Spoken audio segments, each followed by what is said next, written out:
Hello students, welcome back to MD sir official channel and मैं उम्मीद करूंगा आप लोग सभी अच्छे से होंगे।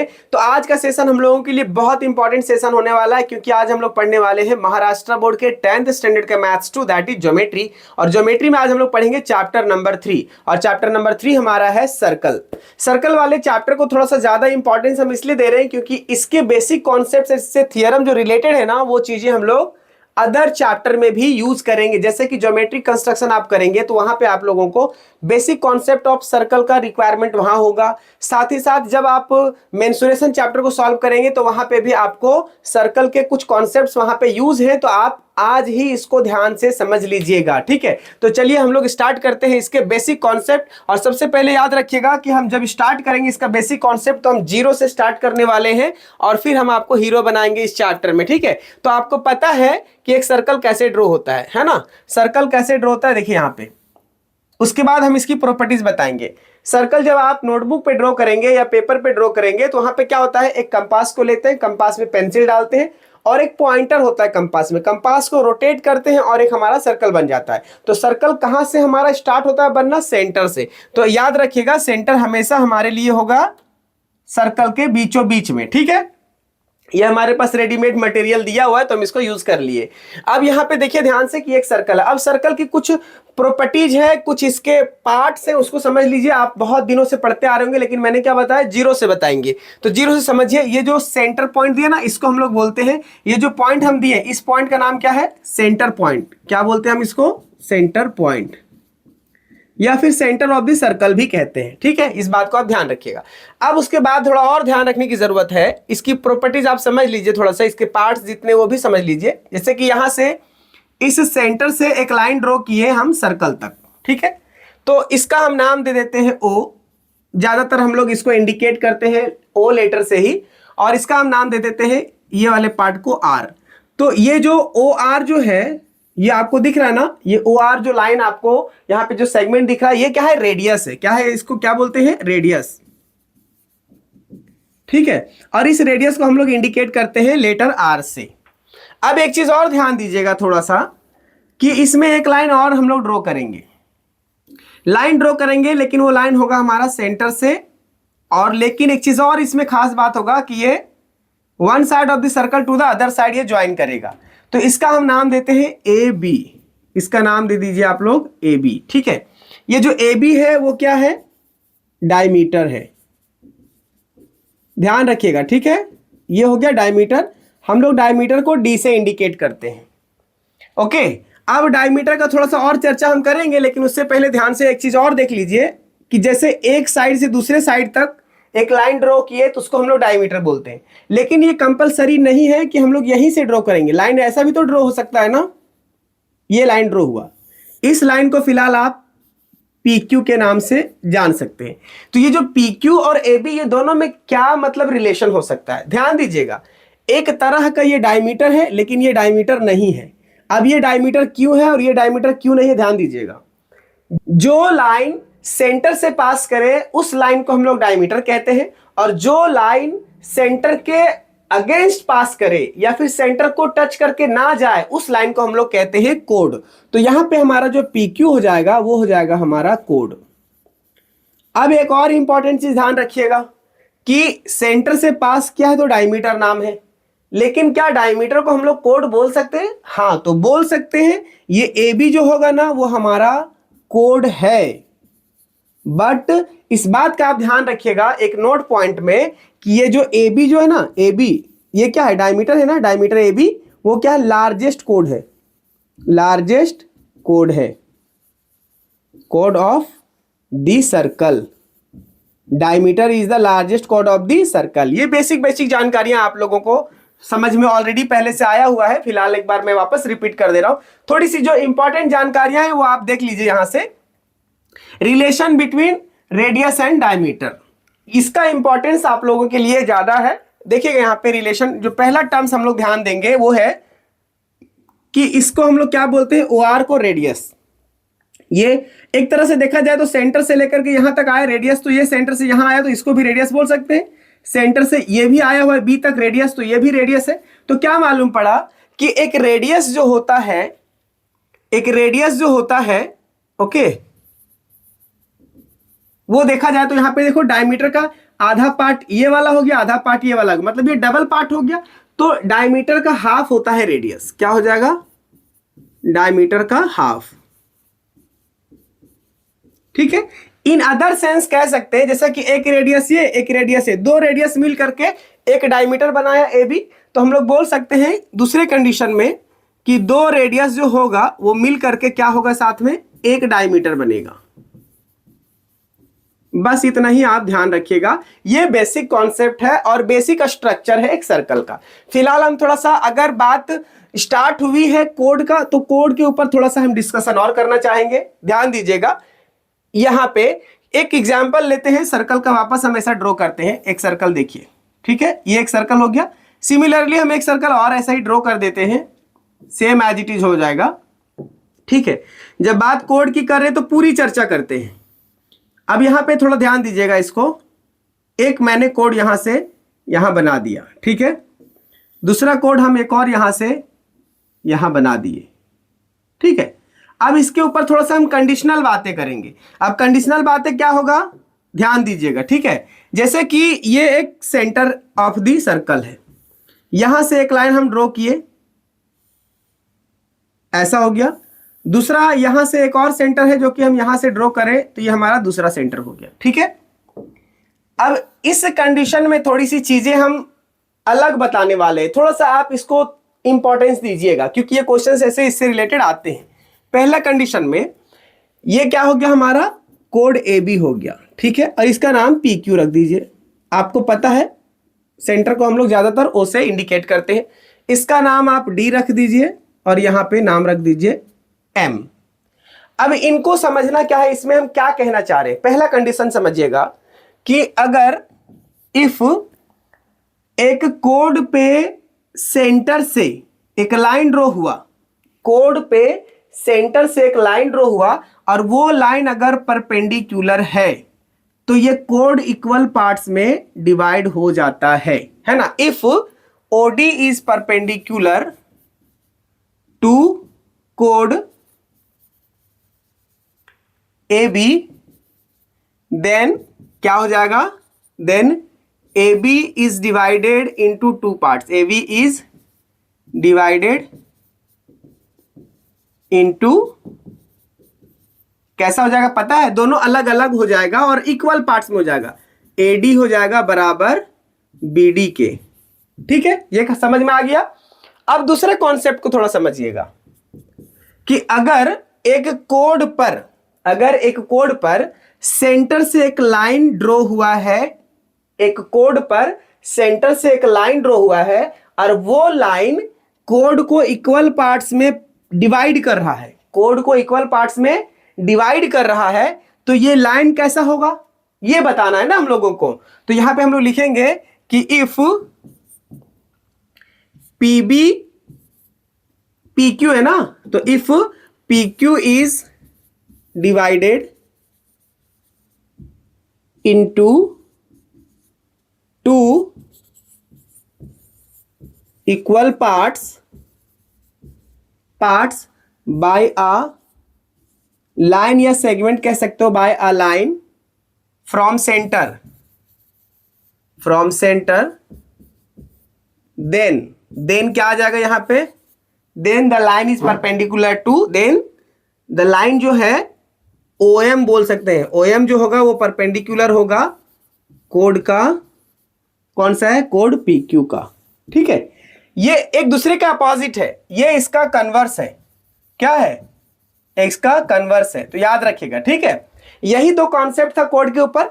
अब हम थोड़ा सा और चर्चा करना चाहेंगे कि कोड में कुछ खासियत है और वो एक खासियत सर्कल के ऊपर ही हमारा है। देखिए यहां पे एक होता है congruent codes. Okay, congruent codes का मतलब होता है बराबर वाला कोड। जैसे एक कोड है यहां पे, हम इसको वापस से ड्रॉ करते हैं। ठीक है, अब यहां से हम थोड़ा सा इसको टेढ़ा ड्रॉ करते हैं। एक हो गया ये कोड हमारा ऐसा, ठीक है, और एक कोड हमारा ऐसा ड्रॉ करते हैं, ऐसा, ये हो गया हमारा कोड ऐसा। ठीक है, इस कोड का हम नाम देते हैं PQ और इसका नाम AB। अब कॉन्ग्रेंट कोड का मतलब है कि ये दोनों कोड का जो मेजरमेंट होगा वो बराबर होगा। अगर ये दोनों कोड का मेजरमेंट बराबर है, अगर ये दोनों कोड का मेजरमेंट बराबर है, तो एक बात एकदम ध्यान में गांठ बांध लीजिएगा कि अगर कोड बराबर है तो इस कंडीशन में सेंटर से लेकर के यहां पे ध्यान दीजिएगा, सेंटर से लेकर के इस कोड तक का जो डिस्टेंस होगा वो इस कोड का डिस्टेंस भी सेंटर से बराबर होगा। ठीक है, और साथ ही साथ इसको मैं कैसे करूं, हाथ से डायरेक्ट कर देता हूं। ठीक है, आप लोग ध्यान दीजिएगा, ये सेंटर हो गया, मैं बड़ा बना देता हूं थोड़ा सा। ठीक है, ये सेंटर का ध्यान रखिएगा। अगर दो कोड है और दोनों कोड अगर बराबर है तो इस बात से याद रख लीजिएगा कि इन दोनों के बीच का जो डिस्टेंस होगा वो भी बराबर होगा। कहां से? सेंटर से। लेकिन इसमें जो सबसे इंपॉर्टेंट चीज है वो है कि आपको यहां पे 90 डिग्री ड्रॉ करना पड़ेगा, मतलब परपेंडिकुलर होना जरूरी है। ठीक है, बात समझ में आया कि if congruent chords are there, condition लिखते हैं, if two codes are congruent, codes are congruent, तो then में क्या आ जाएगा, then both are equidistant है ना, distance from the center, और कैसे? जब ये दोनों को परपेंडिकुलर ड्रॉ करेंगे वहां से। ठीक है, वरना आप कहीं से भी ड्रॉ मत कर दीजिएगा, यहां से भी लाइन अलग हो जाएगा, है ना, परपेंडिकुलर होना कंपलसरी है। अब दूसरा कंडीशन देखिए कि एक सर्कल और हम ड्रॉ करते हैं, उस सर्कल में देखिएगा ये सर्कल हो गया, चीजें एकदम से कुछ अलग नहीं है, बहुत सिंपल चीजें। अब अगर कोड इक्विडिस्टेंस है, पहले से टॉपिक हमारा है कि अगर कोड ही इक्विडिस्टेंस है, अगर कोड इक्विडिस्टेंस है तो कोड हमारा क्या हो जाएगा, इक्वल हो जाएगा, इसका क्या हो जाएगा, कन्वर्स हो जाएगा। तो हम लोग यहां पे फिर से वापस एक लाइन ड्रॉ करेंगे कि कोड हम लोग पहले बता रहे हैं कि इक्विडिस्टेंस है ना, ये कोड हो गया, और दूसरा हम थोड़ा सा इसको रोटेट कर देते हैं। अगर कोड इक्विडिस्टेंस है, ये हो गया। ठीक है, अब इसका काम खत्म, और सेंटर से इसको हम मेजर करते हैं, है ना, तो ये हो गया सेंटर, और सेंटर से इसका परपेंडिकुलर यहां पे हम ड्रॉ करते हैं ऐसा। ठीक है, बार बार स्केल का यूज नहीं करेंगे, ऐसा। ठीक है, तो इफ कोड्स आर इक्विडिस्टेंस, यहां पे लिखेंगे कि if chords are equidistance then क्या हो जाएगा, इफ एंड देन वाला मामला चल रहा है, देन ये जो इक्विडिस्टेंस होने की वजह से क्या होगा, दोनों code, the code will be equal, या फिर हम लोग इसको बोल सकते हैं कॉन्ग्रेंट ना, इक्वल या कॉन्ग्रेंट कुछ भी बोलिए, बराबर ही है। ठीक है, अब इक्विडिस्टेंस कहां से, फ्रॉम सेंटर, एक चीज और याद रखिएगा। ठीक है, अब ये हो गया पूरा डिस्कशन कोड के ऊपर, और हम लोग अब स्टार्ट करेंगे दूसरा टॉपिक, और दूसरा टॉपिक हमारा होगा सेकेंड एंड टेंजेंट। तो आप इसको अलग तरीके से देख लीजिएगा, ये हमारा इसका जो है ये टॉपिक का कन्वर्स ये वाला है। ठीक है, ये कन्वर्स है हमारा। ठीक है, अब ध्यान दीजिए दूसरा चीज, और दूसरा हमारा है टेंजेंट एंड सेकेंड। तो पहले सेकेंड को समझते हैं, यहां पे डिटेल में चीजें ऑलरेडी फिगर दिया हुआ है। जब एक सर्कल के ऊपर एक लाइन ड्रॉ होता है और उसमें दो कॉमन पॉइंट होते हैं, point number A and point number B, है ना, तो ये दो पॉइंट्स है, दोनों पॉइंट्स अगर कॉमन है, इस तरह के लाइन को हम लोग क्या बोलते हैं, सेकंड बोलते हैं। अब बात आती है टेंजेंट के ऊपर, तो टेंजेंट में देखिए सर्कल ड्रॉ किया हुआ है, सेंटर यहां पे ऑलरेडी है, सर्कल के ऊपर एक पॉइंट पे एक लाइन पास करता है और सिंगल कॉमन पॉइंट होता है, उस पॉइंट को हम लोग बोलेंगे पॉइंट ऑफ कांटेक्ट, या फिर हम उस लाइन को बोलेंगे टेंजेंट लाइन जो उस पॉइंट से पास किया है। ठीक है, तो ये बात हो गया, आपको समझ में आ गया कि टेंजेंट किसे कहते हैं और सेकंड किसे कहते हैं। अब हम आते हैं सीधा टेंजेंट थ्योरम पे। ठीक है, अब टेंजेंट थ्योरम हमारा क्या, ध्यान दीजिएगा, टेंजेंट थ्योरम में लिखा है कि a tangent at any point of a circle is perpendicular to the radius at the point of a contact. ठीक है, एक सर्कल ड्रॉ करते हैं, बहुत ही सिंपल थ्योरम है ये, ध्यान दीजिएगा क्वेश्चन में कितना अच्छा से चीजों को समझाया है। देखिए, एक टेंजेंट ड्रॉ हुआ एक पॉइंट से, एक पॉइंट से टेंजेंट ड्रॉ हो गया। A tangent at any point of a circle is perpendicular to the radius at the point of contact. तो यहां पे अगर हम इसको पॉइंट ऑफ कॉन्टेक्ट लेते हैं, ओके, इस पॉइंट को अगर हम पॉइंट ऑफ कॉन्टेक्ट लेते हैं और ये हमारा सेंटर है, तो सेंटर से जो पॉइंट का टचिंग पॉइंट होगा उस पॉइंट को हम लोग क्या बोलेंगे, पॉइंट ऑफ कॉन्टेक्ट। ठीक है, ये हो गया हमारा, ये इसका नाम रख दीजिए P और ये हो जाएगा हमारा O। तो जब ऐसा टेंजेंट पर अगर एक सर्कल का सेंटर से लाइन ड्रॉ होता है तो वो लाइन क्या होता है, परपेंडिकुलर होता है। क्या होता है, परपेंडिकुलर होता है। तो यहां पे क्या हो जाएगा, इसका मतलब क्या मालूम पड़ा कि जो लाइन L है वो क्या हो जाएगा, is the perpendicular to radius OP, है ना, रेडियस OP। शॉर्ट में आप इसको ऐसा लिख सकते हो, ये जो है वो परपेंडिकुलर होगा OP का, है ना। OP क्या है, रेडियस है। ठीक है, ये हो गया। अब इसका आपको टेंजेंट थ्योरम समझ में आ गया। अब टेंजेंट थ्योरम का कन्वर्स देखिए। कन्वर्स में क्या है, बहुत ज्यादा डिफरेंस आपको देखने को नहीं मिलेगा। जैसे कि आप सर्कल यहां पे लिए, आप इस सर्कल में फिर से वापस एक टेंजेंट ड्रॉ कीजिए। मामला सब छोटा है, जब क्वेश्चन सॉल्व करेंगे तो उस टाइम पे आप लोगों को बहुत क्लियर हो जाएगा और भी चीजें। यहां पे एक टेंजेंट लाइन ड्रॉ किए, ठीक है, फिर से वापस आप एक परपेंडिकुलर ड्रॉ कीजिए। कहानी वही, बस कन्वर्स का मतलब क्या होता है, कन्वर्स का मतलब ये होता है कि देखिए, a line perpendicular to a radius, a line perpendicular to a radius at its point on the circle is tangent to the circle.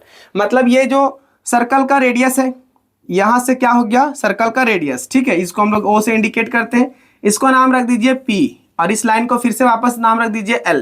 तो यहां पे क्या होगा, देखिए, line is perpendicular to a radius, ये लाइन जो है वो परपेंडिकुलर है रेडियस के, at its point on the circle is a tangent to the circle. तो सिंपल भाषा में ये बात थी, स्टेटमेंट से ही क्लियर पता चल रहा है डायग्राम में।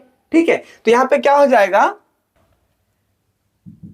Line L is tangent to the circle, यही हो जाएगा, कुछ तो है नहीं इसमें खास। ठीक है, अब ये मालूम पड़ा कि जब ये परपेंडिकुलर होगा तो क्या होगा, ये लाइन टेंजेंट होगा, है ना, टेंजेंट हो जाएगा। और उसमें क्या था कि ये लाइन क्या हो जाएगा, यहां पे ध्यान दीजिएगा वापस एक बार, पॉइंट ऑफ कॉन्टेक्ट, यहां ये लाइन जो है वो क्या है, टेंजेंट है, तो जो लाइन ड्रॉ होगा वो क्या होगा, परपेंडिकुलर होगा। जब पॉइंट पहले से दिया हुआ है, मतलब टेंजेंट पहले से दिया हुआ है, तो वो लाइन क्या हो जाएगा, परपेंडिकुलर। और जब परपेंडिकुलर पहले से दिया हुआ है तो ये लाइन क्या हो जाएगा, टेंजेंट। तो ये कन्वर्स आप दोनों याद रखिएगा। ठीक है, अब लास्ट जो थ्योरम हमारा है उसमें थोड़ा ध्यान दीजिए, ये ज्यादा इंपॉर्टेंट है। ठीक है, क्वेश्चन ज्यादा इसी से आता है। अब यहाँ पे ध्यान दीजिएगा, क्वेश्चन में क्या है, एक सर्कल हम पहले ड्रॉ कर देते हैं। सर्कल है तो सर्कल सबसे पहले ड्रॉ होगा। उसके बाद देखिए यहाँ पे, tangent segments drawn from an external point to a circle are congruent. मतलब समझिएगा, यहाँ पे एक पॉइंट है, यहाँ पे बाहर में, इस पॉइंट से क्या हो रहा है, एक टेंजेंट ड्रॉ हो रहा है ना। टेंजेंट कितना हो रहा है, tangent segment drawn from an external point to a circle are congruent. तो यहां से हम एक टेंजेंट ड्रॉ कर दिए, ऐसा कैसे जाएगा भाई, ये ऐसे जाएगा ना, ऐसा बनेगा। ठीक है, अब इस पॉइंट से हम एक और टेंजेंट ड्रॉ कर सकते हैं, यहां से ऐसे। ठीक है, हम बराबर मिला नहीं पा रहे हैं, ध्यान रखिएगा, हम इसको थोड़ा सा बड़ा करेंगे तो ऑटोमेटिक ये जगह पर आ जाएगा। ठीक है, और थोड़ा सा मूव करा दिए तो इसका हो जाएगा ये कॉमन पॉइंट। ठीक है, जिसको हम लोग टचिंग पॉइंट बोलते हैं, पॉइंट ऑफ कॉन्टेक्ट, ये वाला पॉइंट। ठीक है, तो ये पॉइंट के वजह से क्या होगा, यहां पे दो टेंजेंट बनेगा, और दो टेंजेंट दोनों क्या होती है, इसकी प्रॉपर्टीज क्या है, दोनों एक दूसरे के बराबर होगा। इसका डायग्राम मैं अच्छे से लिख ही देता हूं, सबसे अच्छा यहां से मैं एक डायग्राम ले आता हूं और यहां से आप लोगों को ज्यादा समझ में आएगा। ठीक है, देख लीजिए, इसको ऐसा बनेगा डायग्राम। ठीक है, ये आप देख लीजिए यहां पे। अब ये हो गया। अब यहाँ पे क्या देख रहे हैं, एक पॉइंट है, एक्सटर्नल पॉइंट है सर्कल के, और सर्कल से क्या बन रहा है, एक टेंजेंट यहाँ पे बना और दूसरा टेंजेंट यहाँ पे बना, दोनों टेंजेंट हो गया। मतलब QP जो है वो PR के बराबर है। तो यहाँ पे लिखेंगे, जब ऐसा सिचुएशन होता है तो देन यहाँ पे क्या हो जाएगा, हमारा जो सेगमेंट बोल सकते हैं इसको, QP जो होगा वो कॉन्ग्रुएंट होगा सेगमेंट PR का। ठीक है, आप सेगमेंट ही लिखिए इसको, सेगमेंट PR का। ठीक है, एक चीज आप क्लियर हो गए, और इस बात का याद रखिएगा, ये हमेशा 90 डिग्री होगा। अभी हम पढ़े ना टेंजेंट थ्योरम, तो टेंजेंट थ्योरम में क्या मालूम पड़ा था कि जब एक टेंजेंट पे लाइन ड्रॉ होता है सेंटर से, तो वो क्या बनाता है, एंगल 90 डिग्री। ठीक है, तो यहां से आपको क्लियर हो गया। और ध्यान रखिएगा कि ये कोई बड़ा चीज नहीं है, एक ही चीज ध्यान रखिएगा कि when tangents are drawn from external point of a circle, then two tangents are drawn, and then both the tangents are equal, both the tangents are equal. Okay, तो यही चीज आपको ध्यान में रखना है। और हम लोग पढ़ेंगे आगे, जो नेक्स्ट क्वेश्चन हम लोग सॉल्व करेंगे वो हमारा प्रैक्टिस सेट 3.1 होगा। अभी तक हम लोग थियरम पढ़ रहे थे, ये बहुत ही इंपॉर्टेंट थियरम था। तो जिन लोगों को चीजें समझ में आ गई बहुत अच्छी बात है, नहीं समझ में आया आपको दोबारा देखने की जरूरत है, ठीक है। तो अब हम लोग स्टार्ट करेंगे प्रैक्टिस सेट 3.1। तो आप लोग हमारे चैनल से बने रहे। जिन लोगों ने चैनल को सब्सक्राइब नहीं किया, चैनल को सब्सक्राइब करें और बेल आइकन को याद से दबा लें, क्योंकि जब भी वीडियो अपडेट होगा हमारे चैनल पे सबसे पहले नोटिफिकेशन आपको मिलेगा। तो उम्मीद है आप लोगों को सारी चीजें समझ में आ गई। तो मिलते हैं हम आप लोगों से नेक्स्ट वीडियो में, न्यू सेशन में। तब तक अपना ख्याल रखिए। जय हिंद, जय भारत।